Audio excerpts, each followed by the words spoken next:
I now give the floor to Her Excellency, Ms. Kaja Kallas. This year marks the 80 years since the foundation of the United Nations, and it is facing unprecedented pressure. We see blatant violations of the UN Charter. We see attempts to replace the rule of law with the rule of force.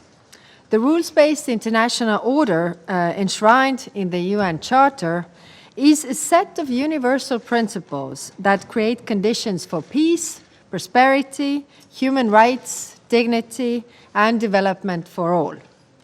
80 years on, we see these principles under heavy fire. First, the EU calls for the respect of international law, international humanitarian law, and human rights in every context they are at risk or actively violated, be it in Gaza, Sudan, DRC, Myanmar, Haiti, or Ukraine.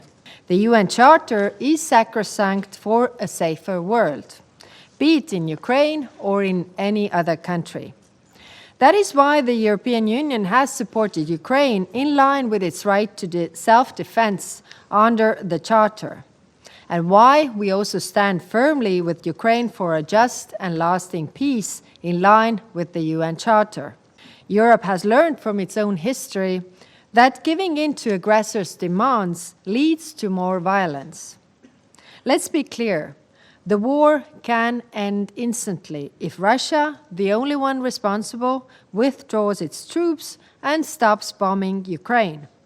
Russia can stop this war at any time, but it has chosen not to, despite all the efforts so far, because it has not achieved its war aims. This has not changed.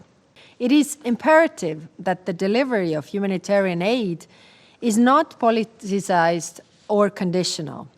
Any and all blockades to delivery of aid at scale must be lifted.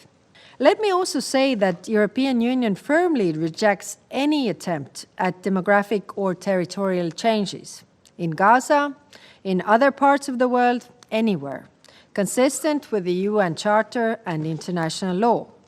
At the same time, the security of Israel is paramount to a lasting political solution.